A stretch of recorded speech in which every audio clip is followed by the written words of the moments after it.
Hi, I'm David Saville, creator of Becoming Superhuman.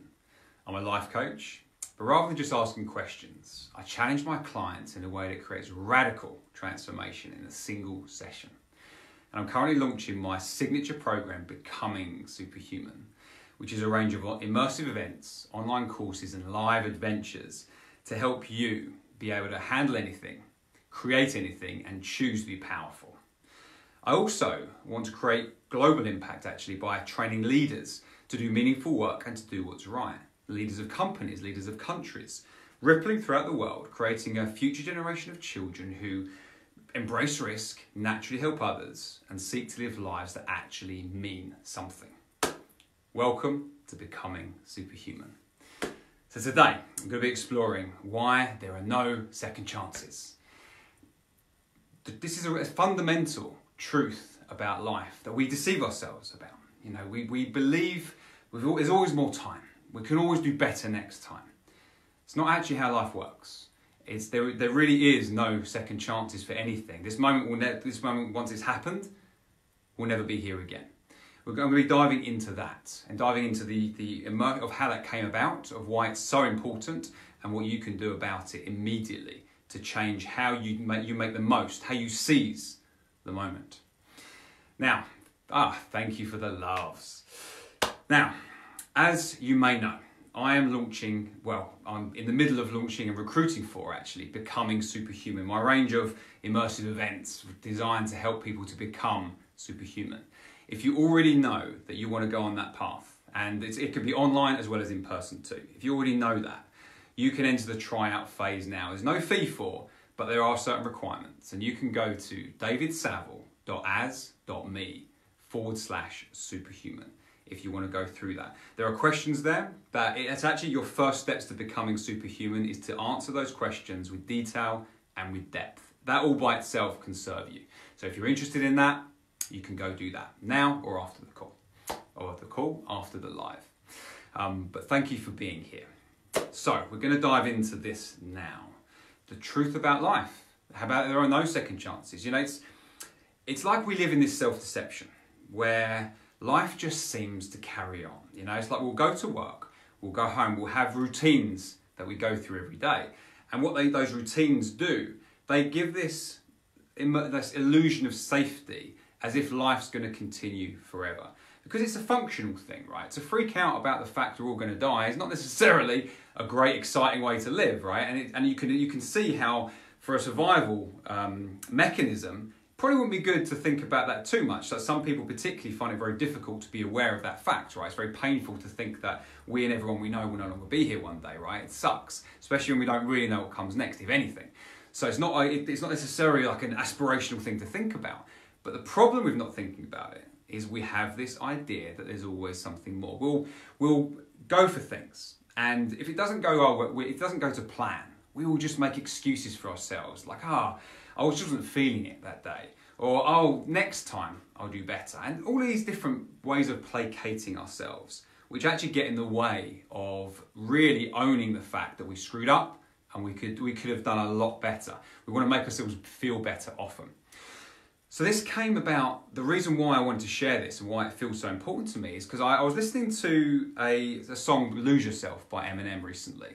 Now it begins something like this. It's like, if you had one shot, one opportunity, one moment to seize everything you ever wanted, would you capture it or would you just let it slip? And I love that. And then he goes on to describe throughout this what it was like. It's kind of like to do with the movie he was in, but it's also about his life as well, of what it was like. You know, you've got however much time they have to stand up there, to rap, and to be able to win in that moment, for someone to hear you and for your career to blow up.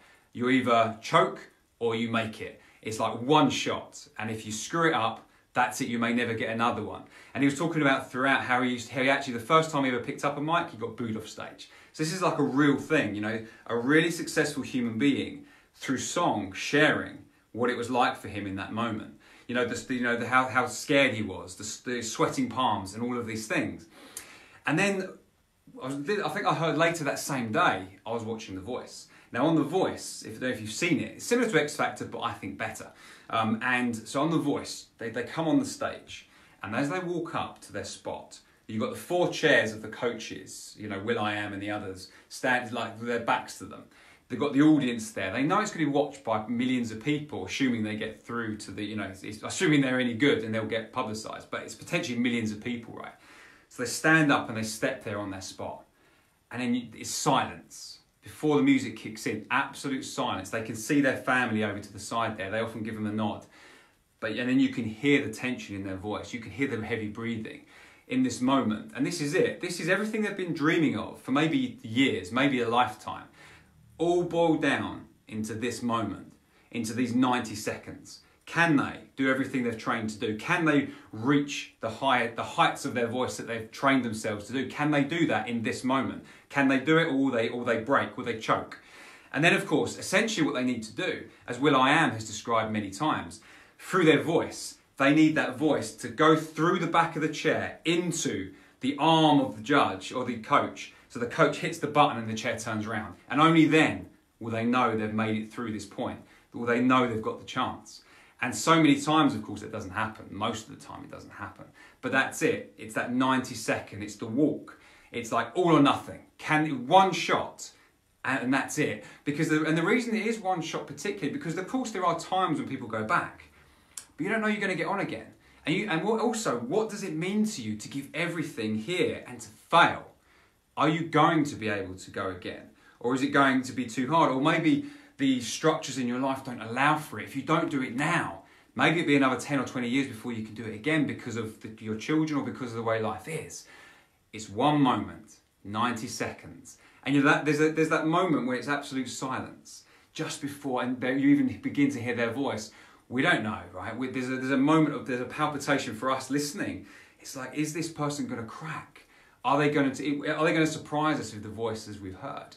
We just don't know. And it's just a fundamental, beautiful moment captured on video that represents the way life is, actually. It's just more obvious there.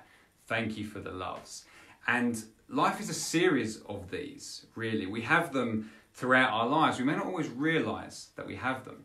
Now, on the last episode of this, which was episode 11, which was about the fragility of life, I was connecting to that. It's like, are we aware how fragile life is, how the people around us and ourselves, how we don't really know how much time we've got or what's going to happen tomorrow or next week, or, you know, we don't know how much time we have here, and yet we act as if we do. And so I went into more detail of that in that last episode, but it very much links to this, because this isn't just about having those single moments, those 90 seconds of a performance. This feeds into life everywhere. If you think about, people say, there's an adage which is, you can never make a second first impression. And it's very true. There are many studies done on this, where once you meet someone, they categorize you, and you categorize them. It just happens unconsciously. And it's very difficult to change that categorization. You notice it the most when it comes to dating and things. Like when people say they're in the friend zone or whatever, right? It's like the first impression will tend to create that. What kind of spark do you have from the first moment? Which goes beyond understanding, really, beyond an ability to articulate what that is, because it's chemical, it's emotional, it's psychological, it's biological, it's so many things, right? All mixed into this single moment. But that's the way it is. We can never make another first impression wherever we are. It just can't happen. And so it's like, well, what if we lived our lives wanting to give the best of ourselves to each moment? What kind of life would that create?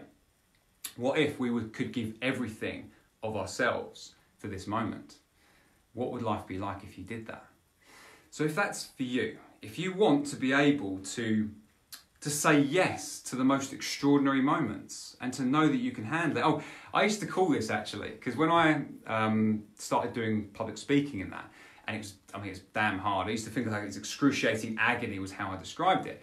What I would call it is go screw my future self. And so I used to swear much more than that, actually. I'm trying to increase my vocabulary. So I've gone from one word to screw. You know, it's baby steps. But what I used to do is I used to agree to things that I was never going to back out of. So if I've agreed to do something, if I've said to someone else that I'm going to do this for you, I'm not going to back out of that. So I used to create these experiences that I knew was going to freak me out, because I just knew that it doesn't matter how freaked out I am. It doesn't matter what I'm feeling. It doesn't matter how hard it is. I'm just going to have to show up and do that. And I found that a really useful way of developing a resilience and an ability to be able to capture those moments, to make the most of those moments on stage. And it's a really useful way of being. But of course, if you're not doing this in everyday life either, if you're not doing this in your connections, in the work you're doing, if you're not training yourself to do this in other ways as well, those single moments are going to be much harder to prepare yourself for because they're few and far between. But if you're willing to change your experience of life, to stop seeing the everyday things as small and instead give everything of yourself to as many moments as you can, just notice what happens with regards to the opportunities. Notice how much life can evolve around you much, much faster. That's available to all of us, by the way. And I see it myself, and I've seen it with hundreds of clients that I've worked with, how the shift happens in this way by bringing more of yourself to the moment.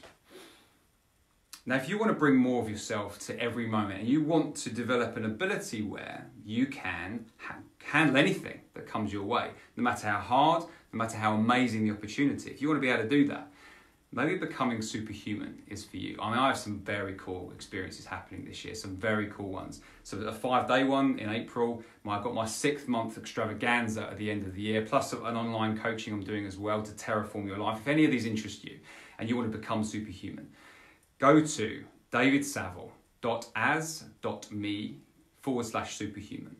And you can, it's my online calendar on there, you can select a session, but make sure you answer the questions with detail and depth, because that is your first challenge, it's the first step along that way.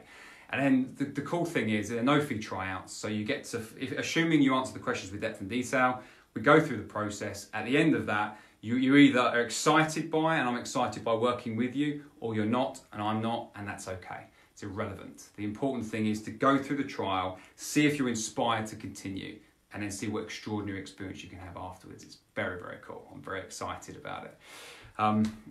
Now, when it comes to this, when it comes to the single moment, it's deceptive to think that this isn't for you.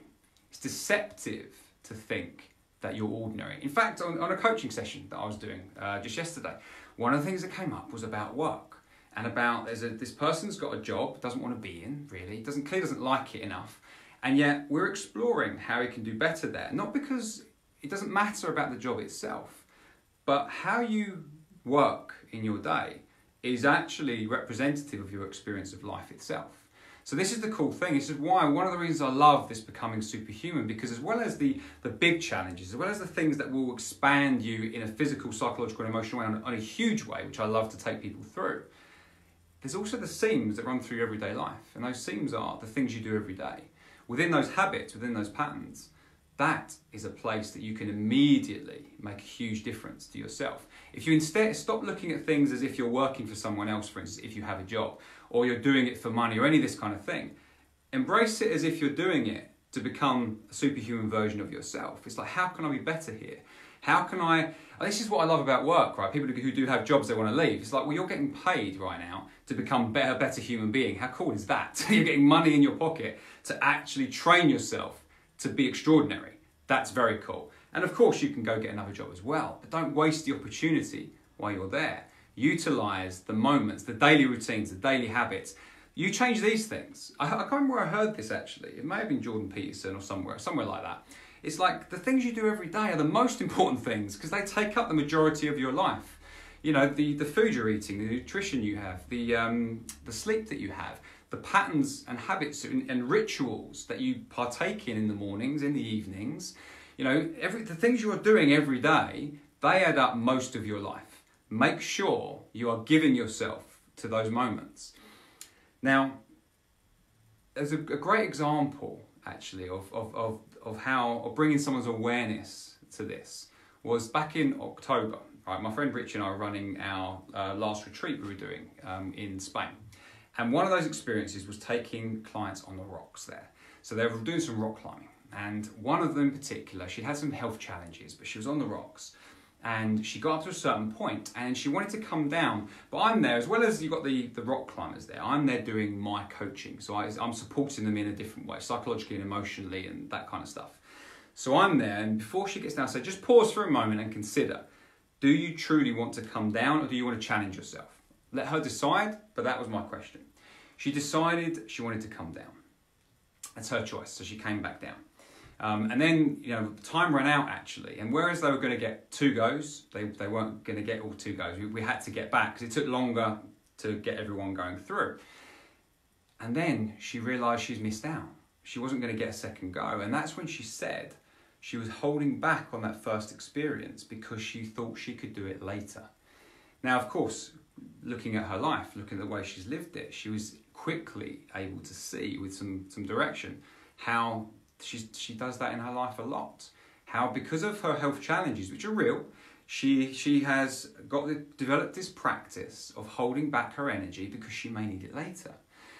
But the problem with that is there may not be a later like there wasn't on that experience. Now, what would it have been like if she'd have just challenged herself a little bit more and then not done anything else, then rested? You know, she could have had an amazing experience where she's challenged herself far beyond she's ever done before and then come down and bathed in the glory of that experience. And then maybe, because with the way energy works as well, maybe she would have felt so good about having done that, she'd have actually had more energy and been able to do something else later. We just don't know. We will always overprotect ourselves. You know, survival indicates we want to protect our energy, we want to protect ourselves from pain and from overusing our resources. So we have to be aware that's going on, and then we have to deliberately choose to give more. Now, giving more to the moment tends to create more energy, because if you're in the moment and you're not thinking about anything else, you're not trying to be anywhere else, you're not resisting. And when you're not resisting, because resistance burns energy, you're actually using your energy more effectively anyway. So being in the moment, giving everything to it, is a way of creating energy. Because in the moment, there are no problems. In the moment, you're just dealing with whatever's in front of you. There's no stress, really. No bad stress. You're just here and doing the best you can here. So that is a beautiful way to live. And that is a way that creates many opportunities. You know, as well as the big opportunities that come, if you just live in this way, like if you treat every conversation as if this will never happen again, what else could you say? What more could you give to communicate in this better way, to help someone? What more could you give to the meeting? If you've got meetings at work, what more could you give so that you are becoming a better leader and you are serving the people in the meeting with better? What could you do? How could you do more to be more? Your day is filled with them. When you get a message from someone and you read it back, could you remove some of what you've said so it's more focused, clear and direct, and that is better for that person to receive? Can you remove any of the triggered responses that you have? It's a wonderful thing when you think to yourself, this moment will never come again, so how can I make more of it? How can I give more of myself to the moment? And so that's my challenge for you. So my question, to ask yourself this question: what could I give more of myself to today? What could you do that with? Are you going home to your loved one this evening? Could you give more to her or him? Is there something you're doing, either today or tomorrow, that you could give more of yourself to? Consider what that is. And don't just take this video and go, yeah, that sounds nice. Actually decide what it is and go do that. Thank you for the loves. Hopefully that means you're going to go do something, right? To give more of yourself.